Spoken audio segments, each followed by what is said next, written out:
Good morning, good afternoon, good everything. This is Reginal Drummer, the peopleologist, and welcome to another episode of We Are Ready, where we prepare ourselves so that we don't have to get ready because we stay ready. As long as we stay ready, we don't have to get ready. As long as we prepare ourselves and put ourselves in position, we won't be surprised.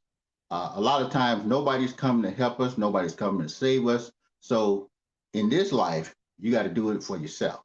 You got to do it for yourself, you got to do it for your family, and you got to do it for your community. You got to team up with like minded people that are going in the right direction.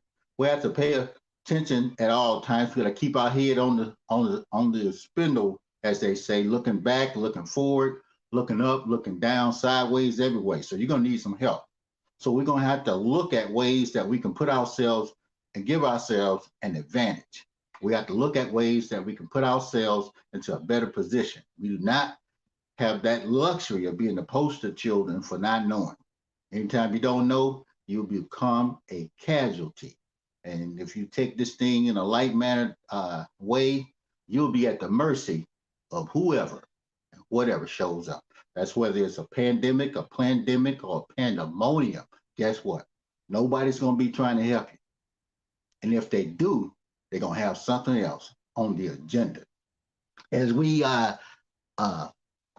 also close out Black History Month, I know next month we'll be going down to Selma, Alabama for the 58th, I believe, anniversary of the Selma walk across the Edmund Pettus Bridge. So we'll be down there that first weekend in March. Also, starting and kicking off Black History Month, a month that was finalized through President Gerald Ford during his short presidential legacy, but that was pioneered from Dr. Carter G. Woodson. And Dr. Carter G. Woodson started out giving us an opportunity to recognize the contributions of Black and Brown people, or the so-called Negro in America. Just 1 week, just focusing on that. Nowhere else was there any emphasis focusing on the contributions of Black folk in America. And then it blossomed into a month. And we say Black History C365.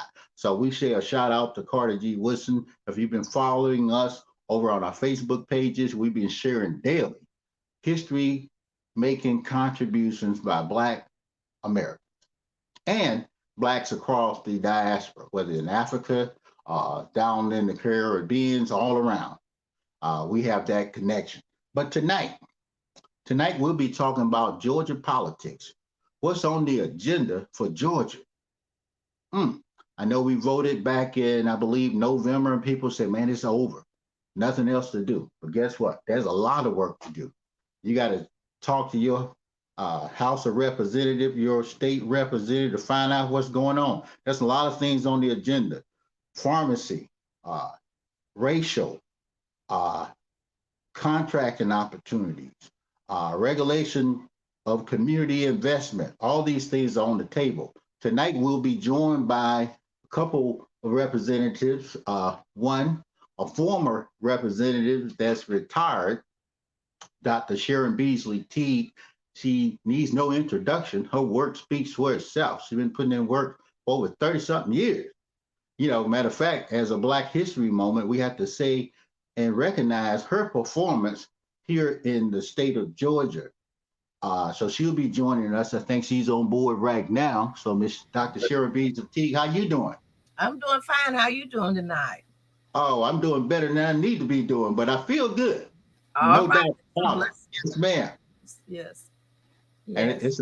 it's a pleasure to have you on board this evening. I know we'll be joined by Representative Gilliard a little Yes. bit later, Yes. but I know there's some things, and you can share a little bit about your background and the importance of regular citizens understanding what's going on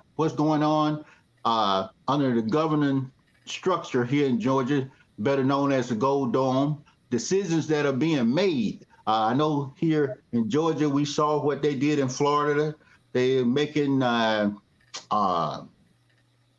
work, putting in work rather, on dealing with Black history being taught, critical race theory, as some people call it, or any of those things. So all of those things are going to be here in Georgia as well. So we need to be on our P's and Q's, looking at our politicians, writing letters, doing whatever's necessary so that we won't find ourselves uh, left behind.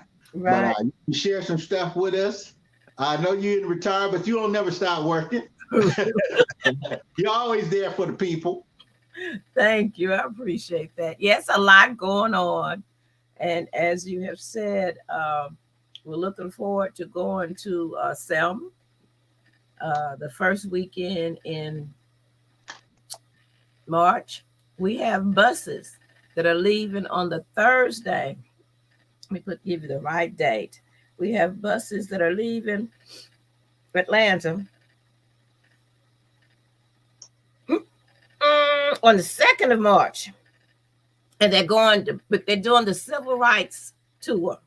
And they're going to start and leave Atlanta, go to Birmingham, go to Marion, Alabama, which is where Mrs. King is from. Going to go to okay. They're going to go to, let me tell you the dates. On the 2nd, they'll be in Birmingham. Okay. On the 3rd, they're going to make that trip down to Tuskegee and to other areas and come up to Montgomery to go to be ready for Selma on the 3rd. There'll be a financial literacy seminar on the 4th, actually, from 8:30 in the morning to 12 for the children. We have college students. I think there's 3 or 4 buses going with the college students from the colleges in the area. We have young people that'll be on this tour on Thursday, and some seniors. So it's 2 buses there that are going to have seniors that have never done the tour. They're going to be doing the civil rights tour.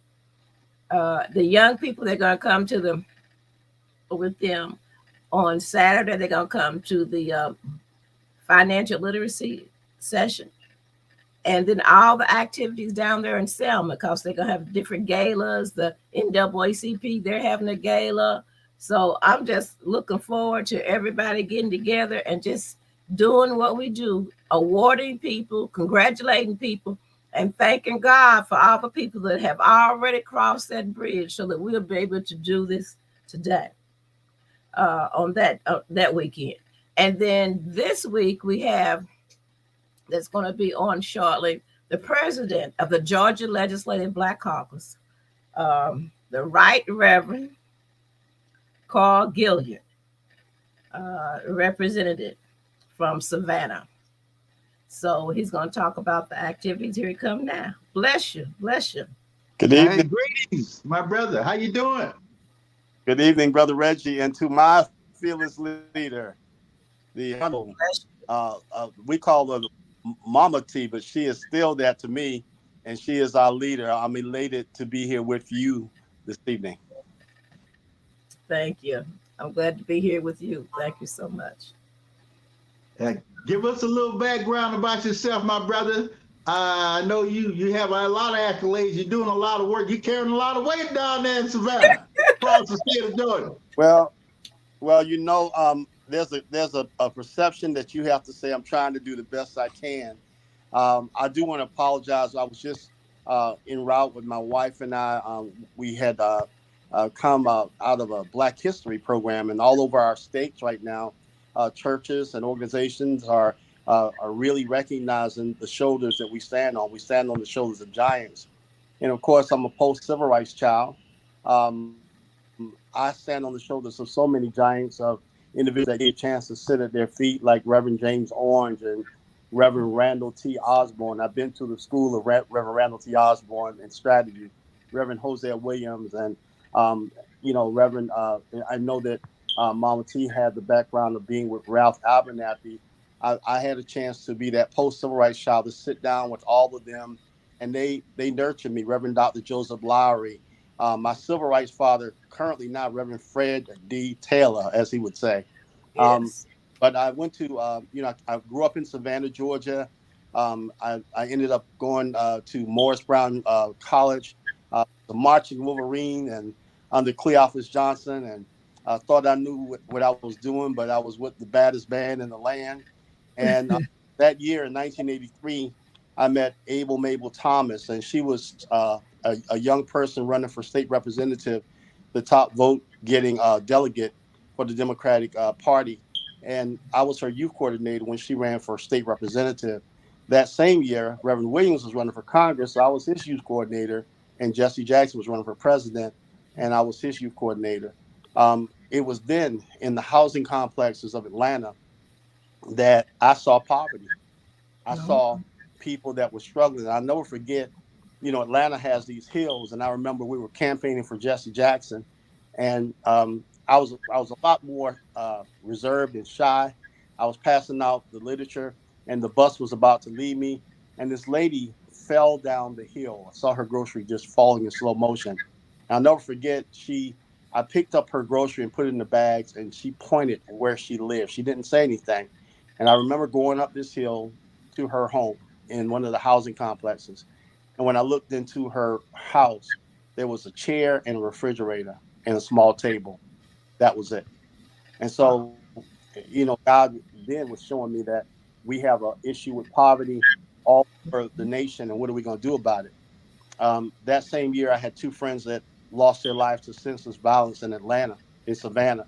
And I remember Reverend Jose Williams telling me, he said, I know you're up here, but I see you.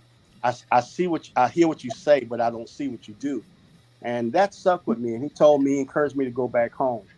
And that year I went back home, and for 39 years in my community, I've been working to focus on eradicating poverty, stopping the violence, feeding, the Lisa D, getting people into houses, getting people back on their feet. About 6 years ago, I decided that when we talk about revolution, revolution is when you throw rocks from the outside, but evolution is when you get on the inside. All And I right. decided that I was like Fannie Lou Hamer. I got tired of being tired, and I ran for the office of state representative.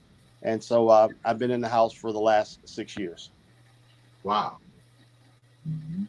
Welcome, Yeah. welcome. Major, major work there. Major work from both of y'all. But thanks for all that you're doing, currently doing. And Mhm. I know you bring us some good news or some things that we're currently looking at and that you guys gonna be working on and people need to pay close attention to. I guess our call to action tonight is for people to get in touch with their particular state representative or just so that they could be aware of those things that's on the agenda that's going to affect them. Because a lot of times people don't think these things affect them until it's too late. Yeah, that's Yes, right. and we've got to strategize. We got to strategize. We can't philosophize. We got to strategize. Georgians, not only African Americans all over the state, are hurting, but people that are in underserved communities, rural areas. When In 2009, my wife and I started this organization called Savannah Feed the Hungry, and our focus was the working poor. We would never think that 1.5 million servings later, and in 14 cities, that we moved from giving people a handout and giving them a hand up. Our strategy was always to get people on their feet, always to get renting homes to purchase homes, always to get them from jobs to careers. But one thing about this thing called food, it always brings people together. And what's happening right now, and my concern, as you said, I'm glad you said a call to action, because that's our theme coming into this Heritage Dinner this Thursday night, Black Caucus, Mhm. which is celebrating 50 years. We'll have the annual Heritage Dinner, and when they asked me, they said, "Mr. Chairman, what do you want to see out of this dinner?" And I said, "We got to come back to our heritage. We got to come back to who we are." And so you'll see in this dinner, we're going to bring you the heritage from going back to Africa to coming to America. Um, so many times people get these name tags and they forget who they are. They forget the people like the original 33 that we stood on their shoulders. I mean, you know, so many people are coming into office, and when Cheryl Beasley T was in office, the respect level of what she got from both sides. that plays a major role to show you that you're doing something right, that it goes beyond parties, it goes with people. And so the Georgia Legislative Black Caucus, we have a call to act. If we're the largest Black caucus in the world now, not only in the nation, we have 74 members. Um, we must be relevant. We've got to go where the people are at. We can't just wear a name tag and we're talking about we're the largest Black caucus, but poverty is still relevant. Violence is still relevant. We still have mortality where mothers, barely can have a baby if you're of color, and you got to get out of the hospital quickly right after that. It's just the level of issues that affect people. We got to get back to relevancy. Uh, what are some of the? I know you put a broad brush across there, but what are some of the key issues that I think you guys had like a 10-point uh, platform of things that you were working on that people really need to know about? Well, we call it the GLBC rollout, and we did the press conference this week, and I'm so proud of the members. We got a lot of talented and gifted members. This is a delegation now that we have 5 Nigerian representatives. We have the international community of people of color. And so when you think about Georgia, one of the issues we have is dealing with the banking situations where people are trying to get a loan, and then our rates are higher than most rates. Our appraisals are less than the appraisals of others. And then sometimes if we're selling a house that might be a very nice house, we can't even be in the house to sell it, because if they know that we're of color, then the chances of them giving the value of that house or wanting to be in the house is going to be slim. So we have a credit desert bill that we have dealing with the way the banks practice their lending practices and all the above in a city called Port Wentworth, Georgia, which is down right next to Garden City, Georgia, and Savannah, Georgia. The city council is predominantly Black and Democrat for the first time. In that city, they have about $29 million in their in their banking account. The unfortunate part is that they don't have a bank in Port Wentworth. So you're not just talking about Black folk, you're talking about white folk that are underserved, and yet they have $29 million in their small city, but no bank in their city. We have another bill dealing with pharmacies, level of CVS pharmacies and all the above that are closing. They're in our communities. So when grandmothers and grandfathers and people that don't have transportation are trying to just get regular prescriptions, it's hard for them to get access when there are pharmacy deserts all around us. We had 6 hospitals close recently because on the other side they won't focus on moving Medicaid expansion forward. And so what we're doing is a proactive approach to say, look, we got to do something about these pharmacy deserts. And then years ago we had a tornado ravaged storm, and when these storms happened, they damaged a lot of crops. Um, my mother used to make fruit cookies, so we couldn't get any pecans because the pecan trees were damaged. So when it comes to those farmers, they got millions and millions of dollars. The unfortunate part is that Black farmers didn't get anything. Black farmers weren't even brought to the table. So Yes. we have a farmers equity bill. We're saying, just across the board, and it's not about crime, racism, or anything. It's just saying what Dr. King said: be true to what you said on paper, and that goes for everybody. That all farmers have full access to the information and be treated the same and have access to those monies. Um, there's a great representative that has a bill out that talks about minority participation for contracts in the state of Georgia. Can you believe less than 1%? Now, in the areas of DOT, they're working on bringing the level up. But can you imagine the level of DBE certified minority contractors that cannot get contracts for the state of Georgia because of the percentage level of less than 1%? Yes. We're we're about at least 20% of the population or greater in the state of Georgia, but we can't get less than that.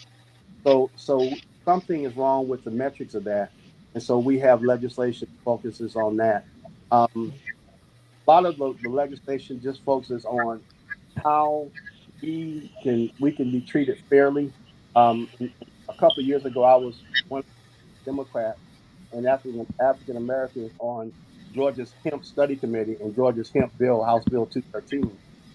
The unfortunate part about that is at the time the agriculture department didn't understand the hemp industry. So we got all these people, processors. We had like X amount of processors. The level of processing fees was very high. They were like $50,000. They were only allowing maybe 9 to 10 processors. So our bill talks about equity of expanding the processors for all, lowering the fees to $25,000, and even a tax credit if you are a Georgia owned Georgia business, then they get a tax credit for doing business with you. A lot of the people in the hemp industry, we worked and bust our butt to bring hemp to Georgia, and everybody came from up north and they benefited. Here again, Yeah. Georgia did not benefit. So Yes. Wow. everything that the GLBC is talking about, it's a different approach. We're not going to have a press conference when the governor says this and the governor says that. We're not the reactive caucus. We are proactive for the needs of the people. And with the Black farmers, we're going to start a Black farmers tour. We're working with a group and several groups. The group called the Agri Unity, about 30 farmers plus, and we invite any other farmers. We're going to start on March the 3rd at Fort Valley State University with Dr. Handy. And the mission is to go there with it and to tour the farms and to have an at the table conversation with farmers. With us will be President Biden appointed the executive director for USDA Farming. Arthur Tripp will be with us. And he has millions of dollars of grants, millions and millions and millions, and people are not even finding the money. He's going to hold our and walk with those farmers and 501c to be able to get those grants. You've got simple like if you grow tomatoes on your back porch, you can get a grant on how to produce ketchup. It's just that simple. So Wow. that's our approach. We're going to take our For the People initiative to different cities to do, town hall meetings with bringing back the legislation. And I'm very excited that, that everyone in GLBC is really working as a team. Wow. You guys doing a lot of work, kudos and hand claps and all that type of stuff. Uh, but for the regular person, now, how, what's, what's their way of accessing this? Is it through their local representative? Is that something that they got to really push through, or what do you recommend that the average person do to participate in some of this stuff that's coming down the pipeline? One of the things as a freshman legislator, and I sit at the feet of Mama T. Many times she knows I was very peculiar. I stayed in my own little zone, and I would watch her and watch her. It's about relationships. And Yes. what we're trying to do with a lot of our representatives, we're trying to slow down the pace. And look, let's develop relationships. I'll never forget. I told my seatmate, who is now the chairman of the banking committee, and my other seatmate, I told him, and now he's the governor's floor leader. One, Yes. you're going to be in position, and I'm going to be in position. We're going to need each other. Um, Mm-hmm. we've got to get our representatives to work with our senators to work with local municipality elected officials. So one of the things is when I got elected, they told me you got a chairman's roundtable and you can bring former chairmen. I said, no, I said the Georgia Legislative Black Caucus should be almost like the Black GMA. We got to think with our other elected officials in our municipalities. I work with my mayor. I work with my county commissioners. I work with everybody. I need to know what they're doing so I can help them. They Right. need to know what I'm doing so they can help me. Right. And when we come to that type of level and we're communicating, that's where we're going to get things done. And that's where laymen and laywomen are going to get the information because we won't be keeping it to ourselves. Um, I go around my community and I do at the table tours every year. We're trying to do that. You're relevant. I was at a Black History program earlier, and I cannot tell you, just a very down to earth Baptist church. People will say, I've seen you. You're out there. You know, when you're relevant, you help. You help my children with youth programs. When you're relevant, people will connect with you and get the information. Let me give you an example. The Bible study until you're self-approved. And so there we have a department, Georgia Department of Community Affairs. So I'll stay up at night and study the different departments. They got 64 programs. So they had a program called the Georgia Dream Program. I found Mhm. out that they had money earmarked in that program for my Adams County, down in Savannah. That money, we took that money, and there was $15,000 down payment. We took that money and we educated people for what now the average rent in many a 3 bedroom in many areas, you know, it's criminal. You got people paying 1,000 plus $1,500 for a rental, you know, for rent. You have working on jobs for 5, 6, 10 years renting. I Let me Mhm. show you how you purchase that house. I don't know about credit. Well, we got to start somewhere. We got over 244 people in homes. Most of them were women, single mothers. We got a $15,000 down payment with the local municipality. Same thing you talked about. We got with the city of Savannah, and we got another $10,000 from their program, and we put it together. So you're talking about 244 people. They had down payment assistance. They got into a home. They paid less on their mortgage than they did rent. That's Wow. the information that Right. we've got to take, and it takes time. You got to nurture your people in your community. You go to them.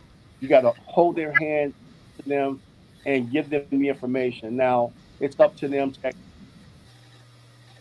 Yes. Uh, I know you want to share something, Dr. T. Yes.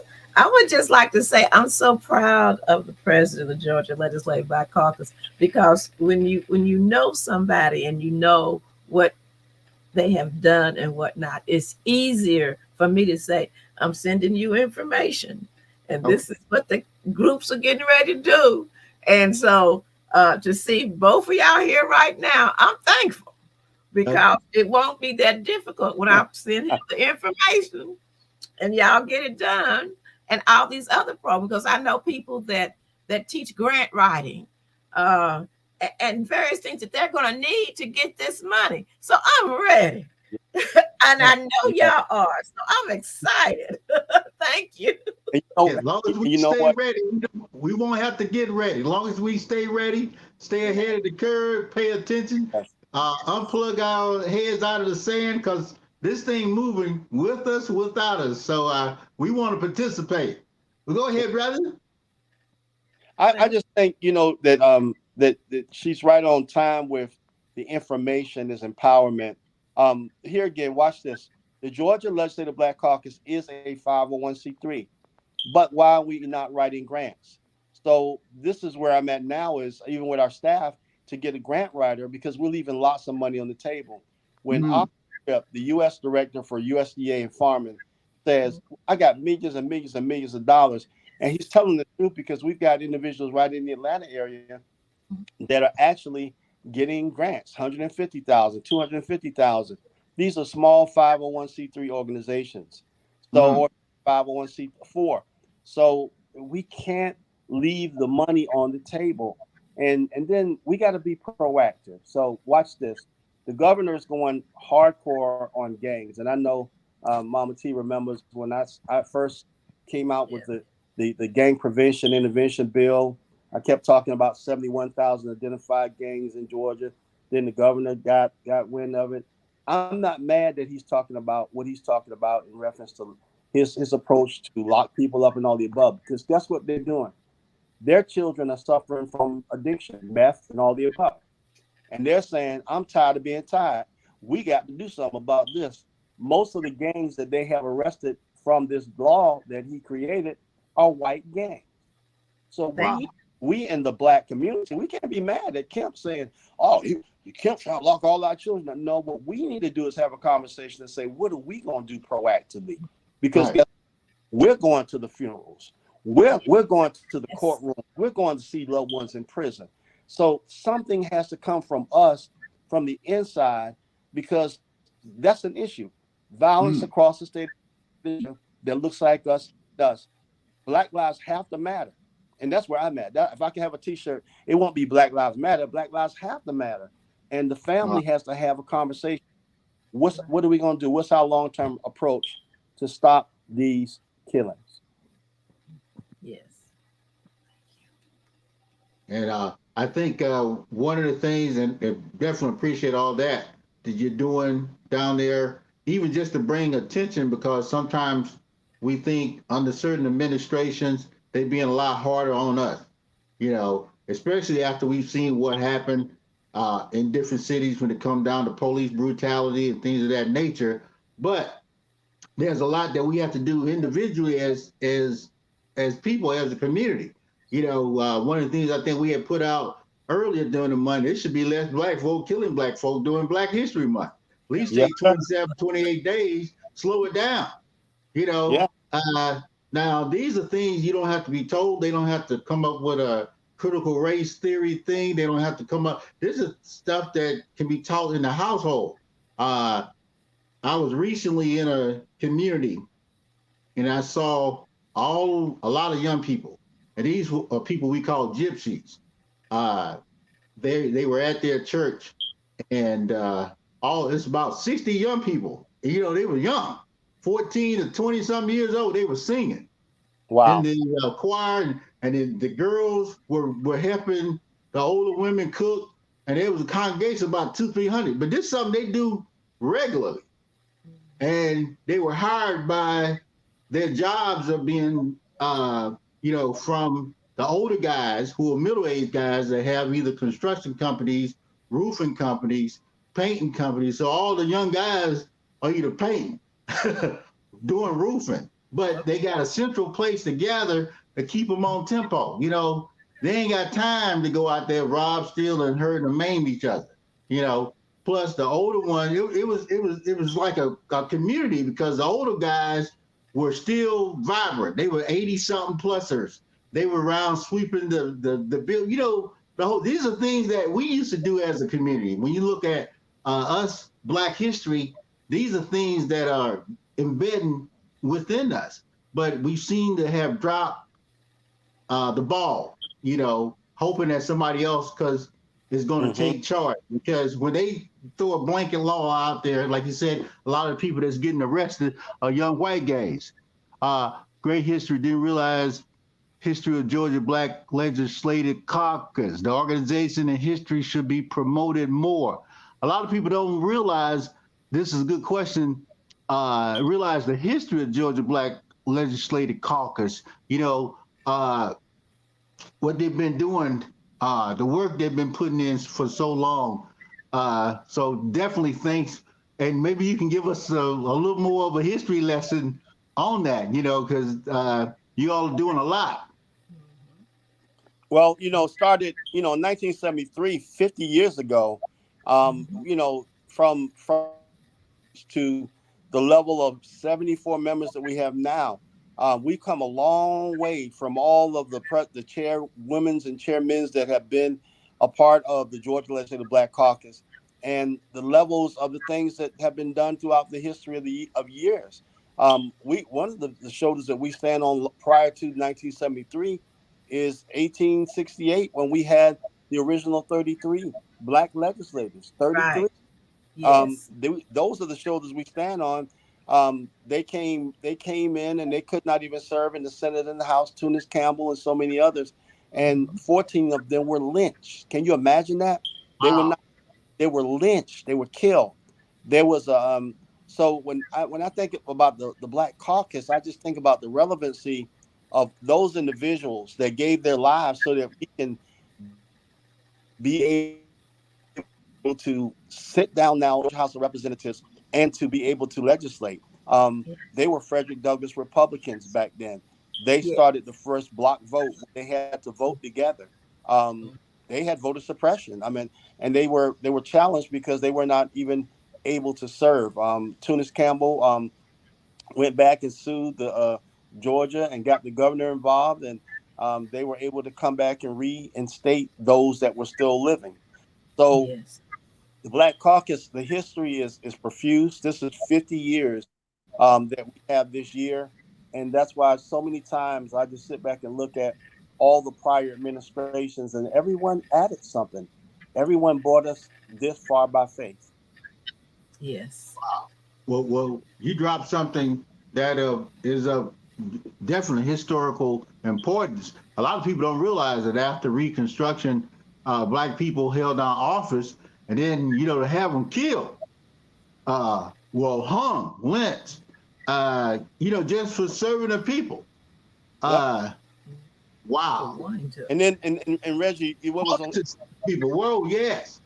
I tell young people that talk about Black Lives Matter, I said, when the original 33, when 14 of them were lynched, they had a march to from Atlanta.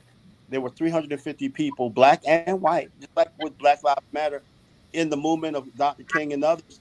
They were black folk, but they were white folk too. They were freedom riders too. And so these individuals merged with the black representatives, and they marched from Atlanta to Camilla, Georgia. When the folk in Camilla heard about them, they were waiting on them like the good old OK Corral, and they killed 11 individuals that day, known as the Camilla Massacre. Wow. Yes. Right in Camilla. Well, that's down by my hometown, Albany. I'm just 15 minutes from Camilla. Yep, that's wow. Yep, that's and it wouldn't have resurfaced until I think there was the mayor. She was, of age, and the town was trying to keep it on the wraps, and she was the one that said, "Look, I'm tired of keeping it on the wraps. We're gonna tell the story." Wow. Whoa. We got a lot of work. It's a lot. It's a lot. We do. But we can do it. We can do it. Yes. We can always go back on memory because we've done it before. And that's one of the reasons when people talk about Black History Month, they say, well, we only got a short month. We only got this. We only talk about this. I said, well, this is 365. This is every day of your life. Yes. You have to know why you have to fight. You have to know why you have to keep your nose clean. You have to know why you have to do those things that are upright within your family, within your community, so that you don't get caught on the okie doke. Now these were law-abiding citizens. Most of the people that were hung during those years were people that didn't sell dope. Right. They were just regular folk, preachers, business owners. Matter of fact, even around your area, because your Savannah is the home of Clarence Thomas. That is fortunately Pinpoint community. Where there are great people in Pinpoint, unfortunately, that is the case. I don't know how we forget. If I was sitting in front of Justice Thomas, Pinpoint is a totally different reflection than Clarence Thomas. I can tell you. Yes. Oh yes, because during his day, his granddaddy called him, and that's who raised him. So when we see where we say, well, everything's okay, we don't need these in place. We don't need to be talking about black this and black that. The day that we forget, they will remind you of where you are, where they think you need to be. Well, what they're doing now is this thing called critical race theory. Yes. And I was just watching our local news this last night, and they got this new thing called the Black Book, where they're trying to take every piece of history out of the school systems and libraries. Yes. So can you imagine that we cannot teach American history because our history is American history? Yes. All we have known is what we built in Savannah, Georgia, on River Street, where the slaves, the port of entry for slavery, where they sold slaves and all the above. We have 16.5 million tourists, but the number one tourism in Savannah is African history about slavery. Not trying to be funny, folk not of color come in and they say, I hear you talking about the beautiful squares, but I want to know what happened with slavery. Yes. I want to know what happened with the slaves all sold the city market. And I want to know about those slaves who walked back in the water. And I want to know about the civil rights movement when Reverend Hosea Williams started the night marches in Savannah and Dr. King recruited them to come into SCLC. I want to know about Willie Bolton, and I want to know about they want to know about the history. Amelia Boynton was from Savannah, and not even about 90% of our African American population know that. We just saw her as the lady in the movie Selma. Yes. Yes, We yes. don't know she's from Savannah. Mm.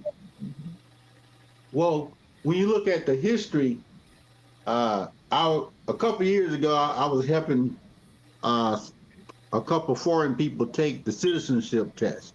And Mm-hmm. believe it or not, this is over 10, 15 years ago. I had never seen a citizenship test.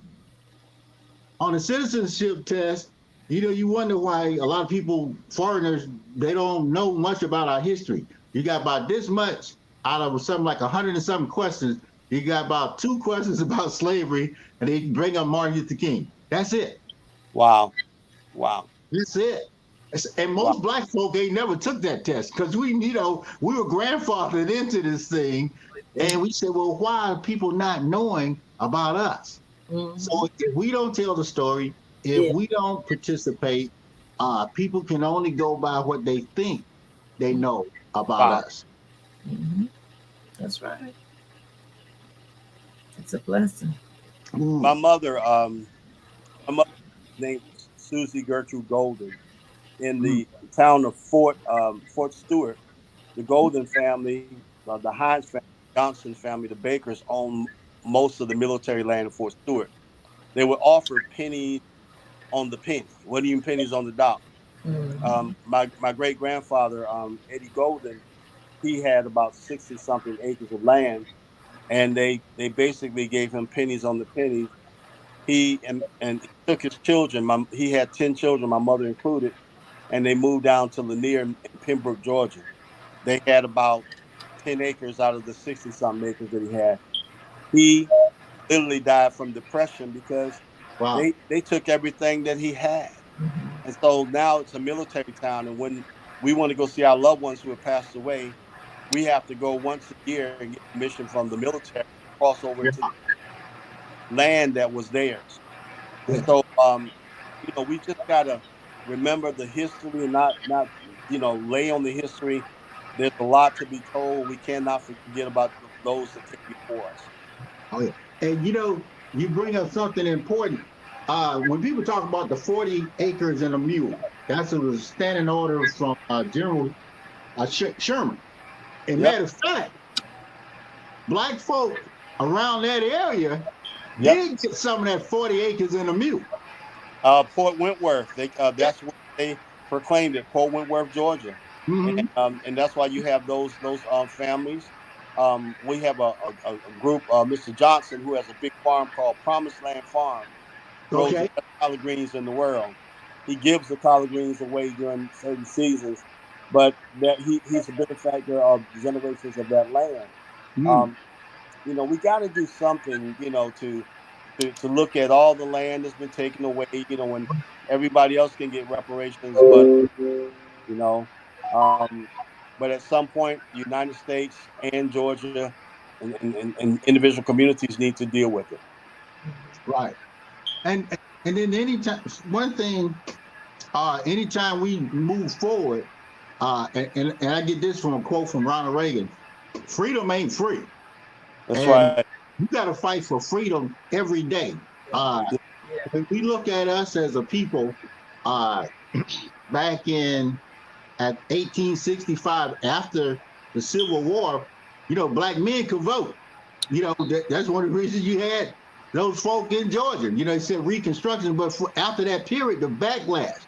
We moved forward about that much, and then they came and beat us back into a little before we got free. And then when you look at the 1900s, the same thing happened again during Jim Crow, when those folk got in, just peeped our heads up and just said, we want to be a little black and proud.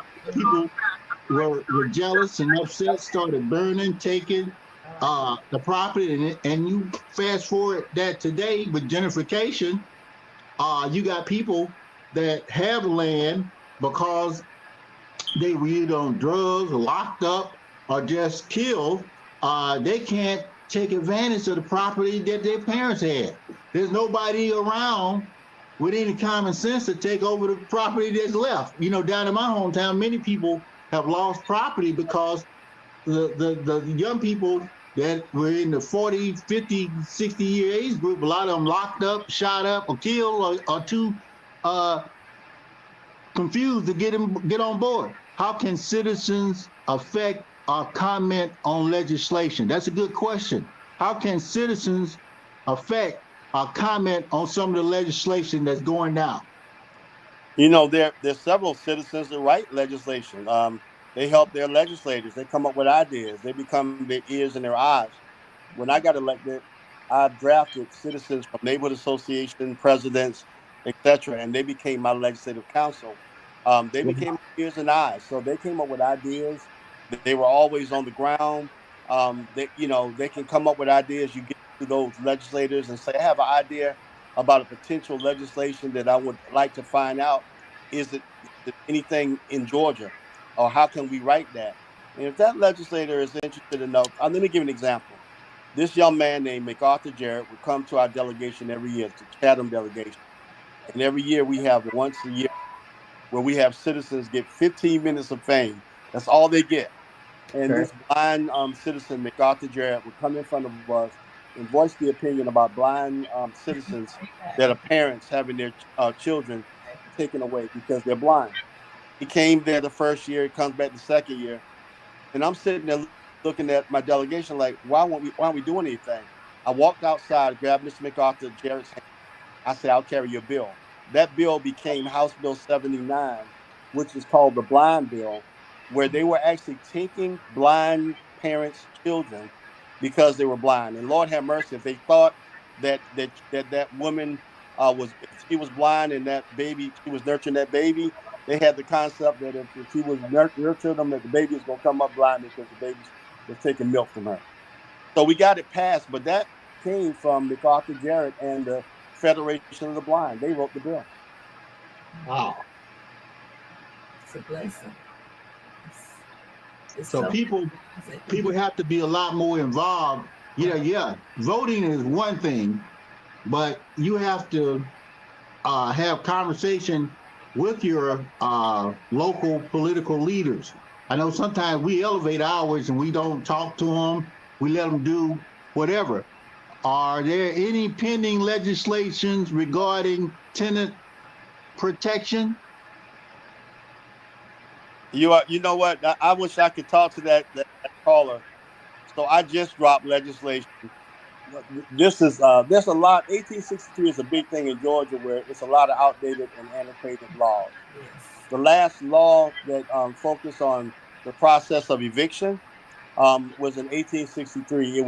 They tried to modify it in 1962. So I just dropped legislation on Thursday, dealing with the Tenant Protection Act. And what it does is that there's a process of eviction. There's a process of how you formulate that person. That person's not behind on their bill and they've got a binding contract for a year, and you're trying to terminate them in 6 months because you want someone else to come in and pay a higher rent, but you're just not even honoring the contract. That becomes illegal. And the other thing is, if you are going to evict somebody because they're behind on their rent, there has to be a process of at least a 30 to 60 day window. In Georgia, that law, that gentleman's agreement, has not been changed since 1863. So I just dropped the Tenant Protection Act on Thursday of this week. It's amazing that he said that. Wow. And there's so many things that are on the books. This is one reason why we have to pay attention, and we have to look at our local politicians, because a lot of these things were put on the books because of Black people. It is what it is. A lot of these crazy rules, a lot of Jim Crow stuff. It's so many things, vagrancy laws in some of these small towns, especially when you get outside Atlanta. They got vagrancy laws still in place. Yeah, and we got some gathering. What's going to happen in this session? They're going to pass some bills dealing with critical race theory. This is going to be blocking out our history in schools and libraries. So here's my answer to that. We can Mhm. go and we can cry because we're still talking about Senate Bill 202, vote suppression. Listen, the bill has been passed, and nothing we can do about it but go vote. We got to be able to say now, it is what it is. Do we like it? No. They took out water bottles, they took out corn chips, they did all that. But guess what we still have to do? We got to still go out there and vote. So if the critical race theory comes up, we got to do like my mom and dad taught us at the table. We got to talk about Black History 365. We got to talk about it at the table. We got to talk about while the kids are growing up. We got to talk about it to one another because that shouldn't regulate us from learning history. Right. Yes. Well, it doesn't in any other community either. Like I said, when I saw the citizenship thing in there, there's nothing in there about Jewish people. But Jewish people teach their history to their children. Right. That's right. So we have to do the same thing. When you look at the country to teach your history, they're not going to do it. They're going to put everybody in the same pot, make it seem like there's no wrongdoings, there's nothing. So we have to take a moment to talk to our family, within our family. Everybody should be talking to their family now, especially now, about different things. You finding some things out, even tonight, about different cities. If you live in Georgia, different things that happen. I don't care where you go or where you live, you'll find out there's always something that you should have known that they didn't tell you. Just like Mama T is always going to Selma every year. I remember her session. She's getting in the car. I'm getting ready to drive. She's taking people to take them into history. Why is the Edmund Pettus Bridge important? Why is Bloody Sunday important? If that didn't stir you up to make you get off your posterity and go vote, no matter how long the line is, then Right. what will? But you got to be able to go there to experience it. Why do we go back to commemorate Bloody Sunday? We, like the Jewish community, must never forget. Right. Well, we call it, I used to get this from Reverend Love, the pilgrimage. Selma is like, if you can't do Hajj or go to Jerusalem, all Black folk need to go to Selma. Yeah, right. Yeah, that's our pilgrimage here in America. And we learn so much. I think the first time I went to Selma, I saw Eye on the Prize. And that's been over 20-something years ago. Yeah. And I think in the last 25 years, I might have missed 5 of them. But there's something about going down there and just talking to people, because a lot of people are leaving us. A lot of people that we first went down there with, they no longer here. They become ancestors. So it's important that we teach word, I'd say mouth to ear, our people. That's why those tours are so. We got to. Mm-hmm. Yes. Go ahead. I was going to say that's why those tours are so important. We have to carry on because so many of the people that started like 30 years ago, they gone. Oh yeah. Like you say, Reverend Love. Yeah. The Lowry. I mean, the whole, even Miss Lowry and Reverend Lowry, they're gone. But even one of the daughters died since last year when a group went to Selma. Okay. On the bus. It's just so much going on. So we got to keep it alive and keep taking children, because otherwise we won't have a future. Right. They won't know, what they need to be doing or what we have gone through. So I just make sure that I do my part and make sure we get people there. So like I said, we have 3 buses that are going to come down on Saturday. And I think she just texted me 3 or 4 buses going to leave on Thursday with the children to take the tour, the complete tour for that weekend. So wow. I'll get you that information. Okay, definitely. Mm-hmm. Selma is very important. I think from just from a perspective of sharing information, And then as a people, we can't just wait on somebody else to tell our story, because when they do, they're gonna leave certain things out. You know, it's just like mama cooking, big mama cooking. They're gonna tell you the truth, they're gonna break it down. Somebody else is gonna open up a box and they're not gonna tell you what those ingredients are. That's how important our history is. The little pieces are missing. That's why when I have conversations with some of my conservative brothers, you know, I say, they say, man, y'all trying to change history. I said, no, man, we ain't trying to change no history. We just telling you what's in the box. You know. Oh, thanks, Representative Gilliard. Does Georgia Legislative Black Congress offer citizen legislation boot camps or other learning opportunities? Well, I know in some of the national organizations, we deal with young ladies that want to become. We have a cadre of engagement all through this year and next year. We're coming to a theater near you. We're coming into the Valdosas and the Albanys and the Columbuses and the Macon. We're coming into Savannah, Georgia. So there are areas that we're going to have at the table conversations where we can just sit down. And the best training from that is being there, getting the information. You know, I can only tell you that even with our youth, we have an internship program, but we also have a leadership program in June that we're going to have young people coming from across the state that are freshmen or high school seniors or freshmen in college, trying to get the training to know how to get involved in politics and all the above. Lastly, our convention will be on July. Our conference, our annual GLBC conference, will be in Savannah, Georgia on July 22nd. And because we're the largest Black caucus in the world, we're going to be inviting different caucuses from all across the country to come down. We have put out just invitations, Benny Thompson, as well as Stephen Hartford, and we're hoping that they accept. But we're trying to just get caucuses all over the country because I know that they'll have some common denominators with us that they're going through, so we can share the information. Oh yes. Well,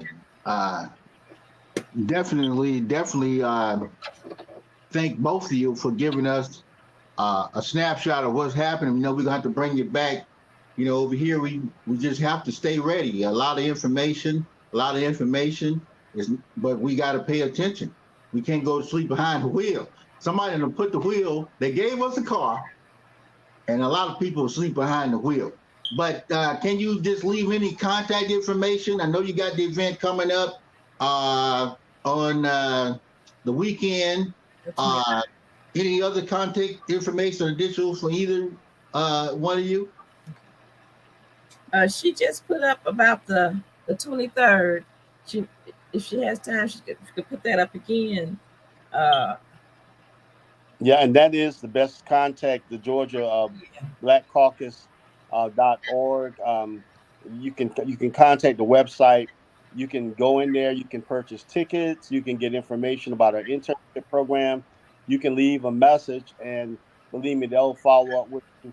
We need you. We can't do it by ourselves. We desire to have you involved. If you look at the flyer right here, this is a relevant heritage dinner for something for everyone, from Offset, from the Migos, Dorothy Norwood, Louis Gossett Jr., and hosted from Meet the Browns and Steve Harvey's Jonathan Slocum. But it's going to be a great event. Awesome. I see y'all got some big names in there. I see y'all got Brick in there. Offset. We call Brick America's band. We got to have some real music. I don't know about all that. Well, you said Morris Brown, and they out of Morris Brown. You know that. Favor ain't fair, man. But they're America's band, man. And yeah. Good for us to hear the real music. Jimmy Lloyd Brown, and we have Curtis Ola Reynolds, and they're going to be our house band all night long. Oh man, that's incredible, man. Well, we definitely appreciate you. Thank you, both. Honorable Dr. Sherry B. Teague, my brother, Mr. Representative Carl Gilliard, for sharing information with us tonight. For everybody else out there, I hope that you still get in touch with your family. There are a couple of things that we've been encouraged people to do. One of them is hold meetings with your family. Don't wait until somebody tells you what you can teach, what you can put into the ears of your young people. Also, spend a little time with a young black male. Spend a little time with a young black male. Encourage them. A lot of times, young black males don't get a lot of encouragement. When I was growing up as a young black male, somebody was always sharing some encouraging words with me, whether it be my grandmother, neighbors down the street, just people asking me questions about how I was doing, what was going on with school, making me feel a part of being alive. Also support local black businesses. When black businesses do well, America does well. When black businesses do well, America does well. Also take care of yourself. Spend at least 10 minutes a day thinking about things and that are valuable to you. Don't wait until somebody else has to tell you what's valuable to you. Spend a little time this month going over some historical facts about your family. Within every family, there's a historical story that somebody knows that they have not shared. Your mama, your grandmama, your big mama, somebody was the first one to do this, the first to do that, or whatever. So share that with your family. That's how Black history can be spread 365 days a year. It doesn't matter who cuts it out, who don't want to teach it, who don't want to hear it, as long as you and your family hear it. And this is Reginald Drummer, the peopleologist. And you know what we say over here? The secret of walking on water, just knowing where the rocks are. As long as we know where those rocks are, right up here, we can think our way through any situation that's out here.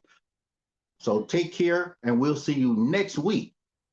And let's make it a great day. By all means, stay ready so you don't have to get ready, okay? Let's have a great day.